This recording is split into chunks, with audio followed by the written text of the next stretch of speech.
First, I'm going to observe the patient for any heaves or lifts. I don't see any heaves or lifts, but then I'm going to palpate using my fingertips. For any heaves or lifts, I'm going to do this at the right and left second intercostal.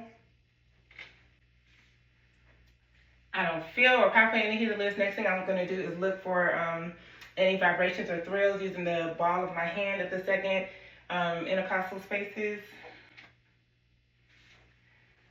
The patient is negative for any thrills. I'm going to next I listen to the carotid. I'm going to ask the patient to hold his breath as I auscultate using the diaphragm.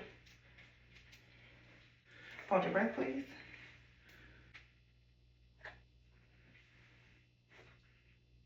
You always auscultate first, and then I'm going to palpate the carotid artery, feeling for any fluids.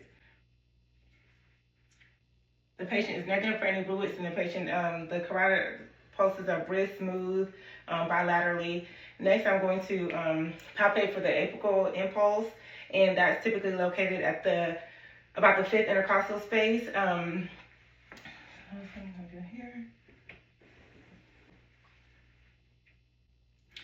All right, it's about 2 centimeters in diameter. The amplitude is gentle. It's a nice brisk tap, regular rhythm.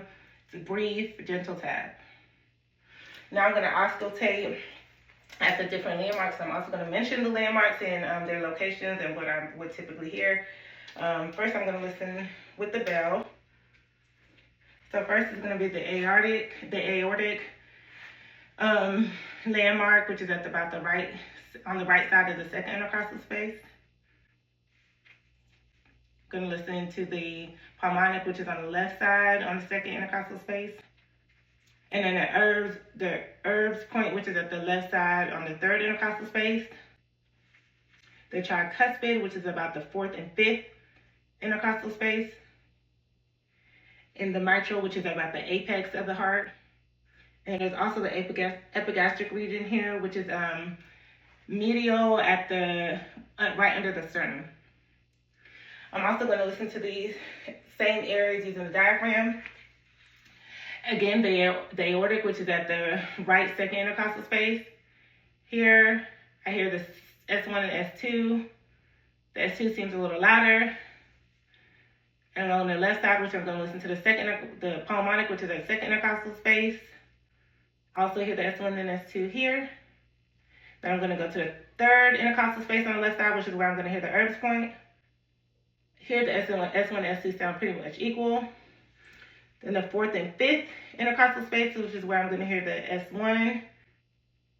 And the apex of the heart, where the mitral location is, and that's where I also hear S1. The heartbeat's irregular. There's no irregular sounds. It's equal and sounds nice and clear. There's no irregular sounds. Next thing, I'm going to ask the patient to sit up, lean forward, and I'm going to ask the patient to exhale while I listen to the left 2nd intercostal space, and that's where I'm listening for the aortic murmur. And I'm going to listen to that from the second intercostal space down to about the apex. The patient is negative for any aortic murmurs. Now I'm going to have the patient get up, please, and see here at a 30-degree angle. This is where I'm going to listen for the JVP, or I'm going to measure the JVP. I'm going to have the patient lay back at a 30-degree angle, and I'm going to put this paper here at about at the oscillation point. Oscillation point, put this ruler at about a 90-degree angle. So it's about 2 centimeters. And from there, I would add 5 more centimeters, which would give me the JVP, which should always be between 6 and 8. And so if he's at 2 plus 5 would give me 7. So his JVP is about 7. And now I'm going to ask the patient to switch to the other side and lay flat. And then this, I'm going to be listening to the mitral murmur. I'm going to actually lay on your left side with your right side up. Yes. And here I'm going to listen to the 5th intercostal space, and here I'm listening for the mitral murmur.